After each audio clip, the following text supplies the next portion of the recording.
अस्सलाम वालेकुम जी। आज हम देखेंगे electromotive force and potential difference और इनका डिफरेंस देखेंगे, इनकी डेफिनेशन, फार्मूला और यूनिट के बारे में बात करेंगे और इसके बाद फिर मैक्सिमम पावर आउटपुट होगी। तो सबसे पहले तो ईएमएफ क्या होता है? इलेक्ट्रोमोटिव फोर्स, ये फोर्स नहीं है, ये एनर्जी है जो पर यूनिट चार्ज पे बैटरी प्रोवाइड करती है उसको सर्किट में डिसिपेट करवाने के लिए। लेकिन इसका नाम इलेक्ट्रोमोटिव फोर्स इसलिए रखा है क्योंकि ये साथ पोटेंशियल डिफरेंस है। पोटेंशियल डिफरेंस भी energy supplied per unit charge ही है, लेकिन थोड़ा सा डिफरेंस है इलेक्ट्रोमोटिव फोर्स और पोटेंशियल डिफरेंस में, तो इनको डिफरेंशिएट करने के लिए भी नाम डिफरेंस रखा गया है इनका। तो सबसे पहले तो ईएमएफ की जो डेफिनेशन है वो देखिए, energy supplied to the unit charge in moving it from negative to positive electrode inside the source. अब सोर्स से मतलब यहाँ पर इलेक्ट्रिक सेल होगा, बैटरी होगी। बैटरी के नेगेटिव टर्मिनल से पॉजिटिव टर्मिनल तक जाते हुए चार्ज जो एनर्जी गेन करता है सोर्स से, उसे हम नाम देते हैं इलेक्ट्रोमोटिव फोर्स। यानी कि बैटरी के पास जो एनर्जी थी केमिकल फॉर्म में, वो कन्वर्ट करेगी इलेक्ट्रिकल फॉर्म में और चार्ज को प्रोवाइड करेगी। पर यूनिट चार्ज पे जो प्रोवाइड करेगी उसे हम नाम दे देते हैं ईएमएफ का, यानी इलेक्ट्रोमोटिव फोर्स का। उसके बाद इट इज़, या ये सिंपली यूँ भी डिफाइन करते हैं, it is define as energy supplied to the unit charge by the source. यानी कि सोर्स जो यूनिट चार्ज को एनर्जी प्रोवाइड करेगा जब चार्ज सोर्स के अंदर से पास कर रहा होगा। यहाँ देखिए, एक बैटरी लगाई है, एक रेजिस्टर के साथ करंट फ्लो करेगा from positive to negative terminal. आप कन्वेंशनल करंट की डायरेक्शन जो है ना मेंशन करते हैं यहाँ पे। तो आई करंट जब फ्लो करेगा, चार्जेस जब आर रजिस्टर में से पास करेंगे, यहाँ एनर्जी लॉस करेंगे और उसके बाद चार्जेस जाएंगे नेगेटिव टर्मिनल से बैटरी यानी सोर्स के अंदर इंटर हो जाएंगे। वहाँ से वो फिर दोबारा एनर्जी गेन करेंगे जो बैटरी के पास केमिकल फॉर्म में स्टोर है। तो जो एनर्जी वो गेन करेंगे उसे हम ईएमएफ का नाम देते हैं। फिर वो जब बाहर आते हैं आगे, फिर आगे यहाँ पर डिसिपेट करते हैं। जो डिसिपेशन होती है उसे हम पोटेंशियल डिफरेंस का नाम देते हैं। यानी यहाँ जब चार्ज इंटर होता है उसकी एनर्जी, यहाँ से जब निकलता है उसकी एनर्जी, उनका डिफरेंस जो होता है उसे हम पोटेंशियल डिफरेंस का नाम दे देते हैं। तो अब इनमें डिफरेंस क्या है दोनों में, वो अभी आगे चल के आप देखेंगे। तो सिंपली पहले इसकी डिफाइन देख लें। तो mathematically E is equal to, देखें, एनर्जी सप्लाइड ओवर चार्ज, और इसको आगे फर्दर लिखें तो ई, और एनर्जी जो सप्लाइड की जाएगी उसे डेल्टा डब्ल्यू से डिनोट कर दें, जो चार्ज होगा उसे डेल्टा क्यू से डिनोट कर दें। और इसका जो ऐसा यूनिट होगा, अगर वो देखें यहाँ पर, तो ऐसा यूनिट जो है इसका, देखें, एनर्जी का यूनिट जॉल होता है और नीचे चार्ज का कूलम। जॉल पर कूलम जो है वो वोल्ट के बराबर आता है। ये वही यूनिट जो पोटेंशियल के लिए यूज़ करते रहे आप चैप्टर नंबर 12 में, फार्मूला भी वही है। तो फिर डिफरेंस क्या है? डिफरेंस आता है यहाँ पर एक ऐसी चीज़ से जो आपने मे भी पहले सुनी हो, internal resistance of the battery. अब ये क्या चीज़ है? Internal resistance of battery. Battery की इंटरनल रेजिस्टेंस किस वजह से होती है और क्या होती है? देखें, जब मैंने बोला कि चार्ज नेगेटिव टर्मिनल से इंटर होगा, पॉजिटिव से लीव करेगा, अंदर जो केमिकल एनर्जी होगी वो कन्वर्ट हो जाएगी इलेक्ट्रिकल एनर्जी में और चार्ज उसको गेन करके आगे निकल जाएगा। तो वो जो सोल्यूशन है दो इलेक्ट्रोड के दरमियान, यानी कैथोड और एनोड के दरमियान, जिसे आप कैथोड एनोड बोलते हैं दोनों इलेक्ट्रोड को, इलेक्ट्रोड के दरमियान जो सोल्यूशन है, उस सोल्यूशन की वजह से जो रेजिस्टेंस होगी उसे हम नाम देते हैं internal resistance of the battery. उसे इलेक्ट्रोलाइट बोला जाता है सिंपली, उस सोल्यूशन को। वो अपने आयंस में डिजोल्व होता है। तो उस इलेक्ट्रोलाइट की वजह से जो रेजिस्टेंस होगी उसे हम इंटरनल रेजिस्टेंस का नाम देते हैं। ये हर बैटरी की डिफरेंट होती है, तो इसको डिफाइन करते हैं। The resistance offer by electrolyte present between two electrodes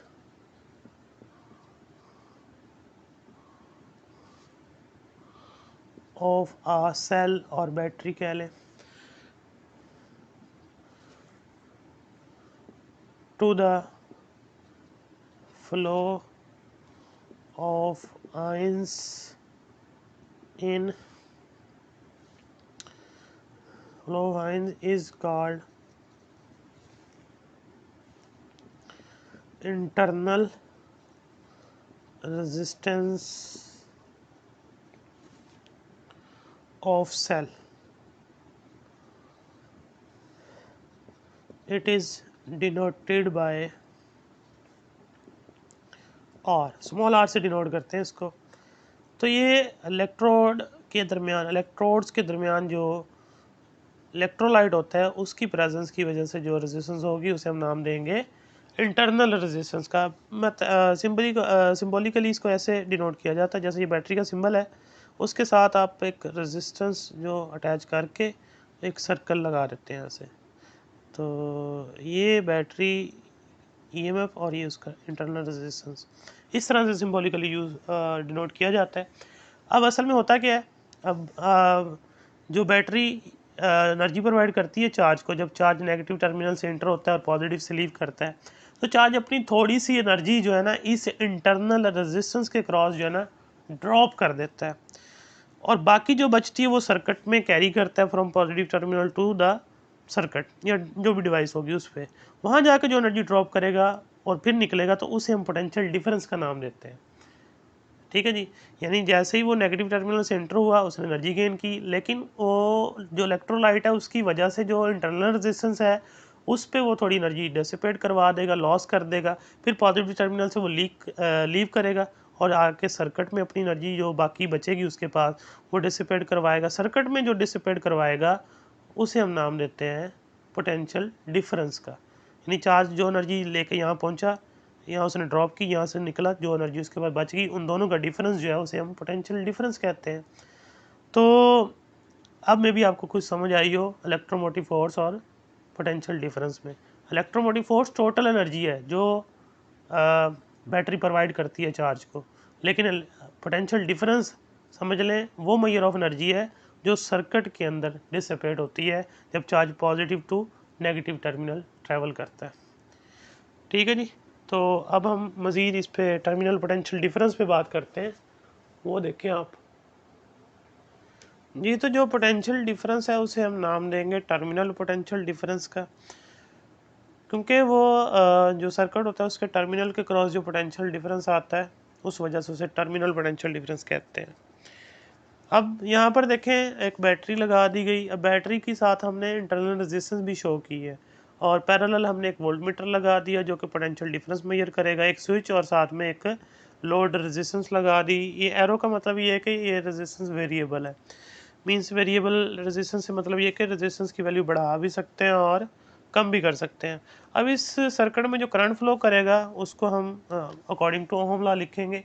देखिए ओहम लॉ आपने पढ़ा V = IR, अगर हम I निकालें V/R आएगा, लेकिन यहाँ हम V नहीं लिखेंगे, हम टोटल एनर्जी कंसिडर करेंगे बैटरी की जिसे हम इलेक्ट्रोमोटिव फोर्स यानी EMF कहते हैं, और ओवर R ये वाली नहीं, हम साथ में इंटरनल रेजिस्टेंस भी साथ इंक्लूड करेंगे, उसे हम R+R का नाम देंगे।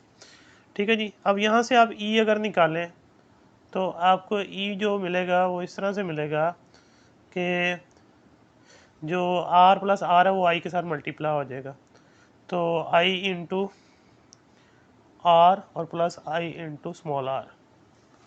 ठीक है जी, इसे आप फर्दर आगे चलाइए, फिर मेंशन कीजिए कि जो इसमें IR है वो है इस रेजिस्टेंस के क्रॉस जो पोटेंशियल ड्रॉप होता है, जिसे हम simple VT terminal potential difference के लिए T लगाया, VT से डिनोट कर देते हैं। तो E जो होगी वो क्या से हो जाएगी, देखें VT और प्लस साथ में क्या आ जाएगा IR। ठीक है जी, अब इसमें देखें जो लेफ्ट हैंड साइड है वो EMF, वो बैटरी की टोटल एनर्जी जो बैटरी प्रोवाइड करती है चार्ज को, उसका कुछ हिस्सा स्मॉल r यहाँ इंटरनल रेजिस्टेंस के क्रॉस ड्रॉप हो जाता है, बाकी का इस एक्सटर्नल रेजिस्टेंस के क्रॉस ड्रॉप होता है जिसे हम VT का नाम देते हैं। तो जो टोटल एनर्जी प्रोवाइड की गई वो दो तरह से जो है ना डिसिपेट हुई, उसका कुछ portion internal resistance of the battery के क्रॉस चला गया और बाकी का जो एक्सटर्नली आपने कनेक्ट की है उस पे चला गया। अब हम सपोज करते हैं कि अगर स्पेशल केस है कोई यानी कि हम कहते हैं ये इंटरनल रेजिस्टेंस की वैल्यू क्या है, 0 है, तो फिर ये वाला फैक्टर 0 हो जाएगा, तो ई किसके बराबर आ जाएगा, वी टी के। ये स्पेशल केस, यानी अगर इंटरनल रेजिस्टेंस सेल की बैटरी की 0 हो तो फिर जो ईएमएफ है वो पोटेंशियल डिफरेंस के ही बराबर होगा। एक और तरह भी आप इसको जज कर सकते हैं, जब देखें आपने अभी स्विच क्लोज नहीं किया तो बैटरी का जो इंटरनल रेजिस्टेंस है उसमें से करंट फ्लो नहीं करना शुरू हुआ क्योंकि सर्किट कंप्लीट नहीं है, तो जो वोल्ट मीटर है वो आपको रीडिंग दे रहा होगा, वो रीडिंग होगी बैटरी के दोनों टर्मिनल के क्रॉस का डिफरेंस, पोटेंशियल डिफरेंस, जिसे हम ईएमएफ कहेंगे, यानी जो रीडिंग होगी वो ईएमएफ शो कर रही होगी। आप नोट कर लें, सपोज करें वो 12 वोल्ट है, जैसे ही आप स्विच क्लोज करेंगे सर्किट में करंट फ्लो करने लग जाएगा, तो कुछ पोर्शन इसके क्रॉस ड्रॉप होगा स्मॉल आर के, बाकी पोर्शन कैपिटल आर के क्रॉस ड्रॉप होगा। अब जो सर्किट में पोटेंशियल डिफरेंस होगा इन दो टर्मिनल के क्रॉस या इन दो टर्मिनल के क्रॉस, वो वोल्ट मीटर मेजर करेगा और वो कितने हो जाएंगे, अब 10, क्योंकि 2 वोल्ट की एनर्जी समझ लें कहाँ ड्रॉप हो गई, internal resistance of the battery के क्रॉस ड्रॉप हो गई। तो अब हम आगे चलते हैं। वी टी अगर हमने डिफाइन करना हो तो फिर हम आई आर को ई में से, मतलब आई आर उधर जाकर माइनस हो जाएगा ई में से, तो ये आ जाएगा। अब यहाँ पर ये होगा कि सपोज कर लें अगर सर्किट का करंट 0 है, यानी हमने स्विच अभी क्लोज नहीं किया, क्लोज से मतलब ये कि इसको इस तरह आपने ऑन कर देना है, अभी क्लोज नहीं किया तो सर्किट में कोई करंट फ्लो नहीं करेगा। जब सर्किट में कोई करंट फ्लो नहीं करेगा, आई 0, तो ये सारा फैक्टर 0, तो वी टी किसके बराबर आ जाएगा, इलेक्ट्रोमोटिव फोर्स के। और जब आई 0 नहीं होगा, सर्किट में करंट फ्लो करने लग जाएगा, देन जो है वो ईएमएफ जो है और जो पोटेंशियल डिफरेंस है वो इक्वल नहीं होंगे, वो थोड़ा जो है ना वो कम हो जाएगी वैल्यू ईएमएफ की। ठीक है जी, तो ये इसका जो है टर्मिनल पोटेंशियल डिफरेंस का और इलेक्ट्रोमोटिव फोर्स का रिलेशन है। अब इस पे जो कंक्लूजन है वो देखें क्या है। जो ईएमएफ है ना वो energy supplied to the unit charge by the cell, जबकि जो पोटेंशियल डिफरेंस है, potential drop across the different components in the energy dissipation as the unit charge passes through these components. मतलब जो एनर्जी टोटल बैटरी ने provide की उसे EMF कहते हैं, और वो एनर्जी जब सर्किट में जाके डिफरेंट कंपोनेंट्स में डिवाइड हुई, डिसिपेट हुई, उसे हम पोटेंशियल डिफरेंस कहते हैं। ईएमएफ जो है वो कॉज है, वजह है, देखें, और जो पोटेंशियल डिफरेंस है वो उसका इफेक्ट है। ईएमएफ से मतलब ये कि बैटरी के पास जो एनर्जी है वो मौजूद है, अगर सर्किट में करंट नहीं भी फ्लो कर रहा होगा तब भी ईएमएफ प्रेजेंट होगी, और ईएमएफ की वजह से ही पोटेंशियल डिफरेंस क्रिएट होता है सर्किट के अंदर और करंट फ्लो कर पाता है from high potential to low potential. और अगला पॉइंट ये बनेगा कि ईएमएफ जो है वो हमेशा प्रेजेंट रहती है, इवन करंट फ्लो करे या ना करे। अभी आपने देखा यहाँ पे करंट फ्लो कर रहा है तो भी मौजूद है, अगर करंट नहीं भी फ्लो कर रहा तब भी वो बैटरी के पास मौजूद है, लेकिन पोटेंशियल डिफरेंस तभी क्रिएट होगा, जनरेट होगा, जब सर्किट के अक्रॉस करंट फ्लो करेगा। अगर करंट 0 है तो जो पोटेंशियल डिफरेंस है वो भी 0 हो जाता है। तो EMF is always present, but potential difference कब आएगा, जब सर्किट में करंट फ्लो करेगा। तो ये इसका कंक्लूजन था। तो इनमें डिफरेंस भी आता है पेपर में, डेफिनेशन याद रखनी है तीनों चीज़ों की, ईएमएफ की डेफिनेशन रखनी है याद, इंटरनल रेजिस्टेंस की भी याद करनी है, और ये जो टर्मिनल पोटेंशियल डिफरेंस है इसकी भी, और ये जो फार्मूला सा आता है एमसीक्यूज वगैरह में पूछा जा सकता है, और इसके अलावा इसका शॉर्ट क्वेश्चन एक्सरसाइज में इस फार्मूले का। तो वो फार्मूले से रिलेटेड ये है कि जब कहते हैं सर्किट ऑन करते हैं तो टर्मिनल पोटेंशियल डिफरेंस कम क्यों हो जाता है। अब सर्किट ऑन नहीं है अभी फ़िलहाल, अब जो वोल्ट मीटर बता रहा होगा वो ईएमएफ बता रहा होगा। तो जैसे मैंने अभी बताया वो 12 वोल्ट है, लेट्स सपोज, जैसे स्विच ऑफ ऑन करते हैं यानी क्लोज करते हैं, सर्किट में करंट फ्लो करने लग जाता है। जब सर्किट में करंट फ्लो करता है ये वाला फैक्टर ई में से माइनस हो जाता है, बाकी जो रह जाता है वो फिर वोल्टेज मेजर करता है जो कि 10 वोल्ट आता है। इसलिए जैसे जैसे करंट ड्रॉ करेगा तो ईएमएफ में से आई आर का फैक्टर जो है ना वो कैंसिल हो जाएगा। अब हम एक और साथ शॉर्ट क्वेश्चन देखेंगे मैक्सिमम पावर आउटपुट का। जी अब देखें ये शॉर्ट क्वेश्चन है मैक्सिमम पावर आउटपुट। डायग्राम वही जो आपने अभी पहले देखी, बैटरी जो है अपनी इंटरनल रेजिस्टेंस के साथ हमने लगाई है स्मॉल आर, और साथ में एक load resistance capital R, volt meter लगाया ताकि पोटेंशियल डिफरेंस मेजर कर सकें, और साथ में स्विच है। अब जो सर्किट में पावर डिसिपेट होगी या डिलीवर होगी कह लें, P is equal to V I, जो आपने पढ़ा था। फिर ओम लॉ के मुताबिक V जो होता है वो आई आर के बराबर होता है। अब यहाँ पुट कर दें V की वैल्यू, तो वो आई आर इंटू आई आ जाएगी। फिर आप इसको मल्टीप्लाई करें तो सिंपली आएगा आई स्केयर आर आ जाएगा। करंट को डिफाइन करें जो इस सर्किट में ट्रैवल कर रहा है, फ्लो कर रहा है, सॉरी ट्रैवल का लफ्ज़ सूट नहीं करता यहाँ पे। तो I is equal to V over R होता है, यहाँ E लिखेंगे और ओवर आर, आर जो है ना दोनों लिखेंगे, इंटरनल भी और एक्सटर्नल भी, तो R प्लस स्मॉल r। अब यहाँ ले आइए उस I की वैल्यू को, तो E over R plus small r into whole square, और फिर ये कैपिटल R आ जाएगा। अब इसका जो स्केयर है वो डिनोमिनेटर और ऊपर सेपरेट कर दें, ई स्केयर और साथ R आ जाएगा, नीचे R प्लस R का स्केयर आ जाएगा। अब स्केयर ओपन करें, जो फार्मूला होता है A प्लस बी स्केयर, तो A square plus B square plus 2AB, ठीक है जी। इसमें थोड़ी सी मॉडिफिकेशन करनी है सिंप्लीफाई करने के लिए मज़ीद। उसको क्या करेंगे, ये जो R square plus 2 capital R और स्मॉल r, अब इसके अंदर क्या करना है, आप प्लस 2R और R और फिर माइनस 2R और R, यानी आपने ऐड भी कर लिया और आपने माइनस भी कर लिया, ये कैंसिल हो जाएगा दोबारा। अब इसमें क्या करें, इन दो को ऐड कर लें, 2R और R फिर 2R और R, ये 4R और R हो जाएंगे, और ये माइनस वाला है ये इन दोनों के साथ जोड़ दें। माइनस वाला जब इन दोनों के साथ जुड़ेगा वो इनका फार्मूला बन जाएगा नेगेटिव वाला, तो ई स्केयर आर ओवर वो आ जाएगा जी R माइनस R का स्केयर, यानी ये वाली दो टर्म और लास्ट वाली टर्म ऐड करेंगे ये बन जाएगा। इन दोनों को ऐड करेंगे तो ये 4R और R आ जाएगा। अब ज़रा इस पे देखें, अगर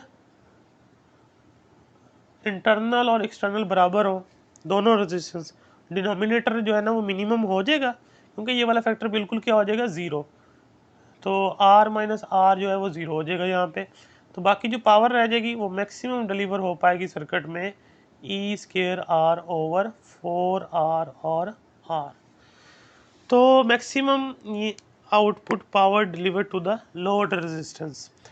अब इसकी मैं एग्जांपल दे दूँ, आपने घर में कभी वूफर यूज़ किए हो, कंप्यूटर के साथ हम जो अटैच करते हैं, आपने देखा होगा उसका एक एम्पलीफायर होता है बड़ा, जिसके ऊपर आप कंट्रोलिंग सिस्टम लगा होता है पूरा, और साथ दो छोटे स्पीकर होते हैं। अब जो वूफर है उसकी इंटरनल और जो बाहर एक्सटर्नली उसके साथ स्पीकर लगाए जाते हैं उनकी एक्सटर्नल, ये दोनों रेजिस्टेंस बराबर होंगी तो एम्पलीफायर उनको सही तरह से ऑपरेट कर पाएगा, क्योंकि मैक्सिमम पावर उनको डिलीवर होगी और वो उनकी परफॉर्मेंस सूट करेगी। अगर आप वूफर यूज़ करते हैं इस तरह से कि जो एम्पलीफायर है वो किसी और कंपनी का है और जो स्पीकर साथ अटैच करें वो उस मॉडल के नहीं है, तो मे बी वो चल जाए लेकिन ज़्यादा देर नहीं, क्योंकि एक्सटर्नल और इंटरनल बराबर नहीं होंगी तो मैक्सिमम पावर डिलीवर नहीं हो सकेगी उनको, उनकी परफॉर्मेंस पे जो है ना वो मतलब हर जाएगा, तो डेफिनेटली वो बर्नआउट हो सकते हैं, काम नहीं करेंगे प्रॉपर। तो ये मैक्सिमम पावर आउटपुट का एक छोटा सा फार्मूला था जो हमने ड्राइव किया, ये शॉर्ट क्वेश्चन के लिए आपने तैयार करना है। अब नेक्स्ट जो लेक्चर होगा वो बिल्कुल ही नई चीज़ होगी आपके लिए। आपने ओहम लॉ में ओहम लॉ में जो है ना आपने सिंपल सर्किट सॉल्व करना सीखे थे, V is equal to I R, आपने सीरीज सर्किट लगाया, आपने पैरेलल सर्किट लगाया। अब ज़रा कॉम्प्लिकेटेड सर्किट की तरफ चलेंगे, उनके लिए किर्चॉफ रूल्स नाम है साइंटिस्ट का, किर्चॉफ रूल्स, वो हम दो पढ़ेंगे कल फिर। तो टिल देन टेक केयर।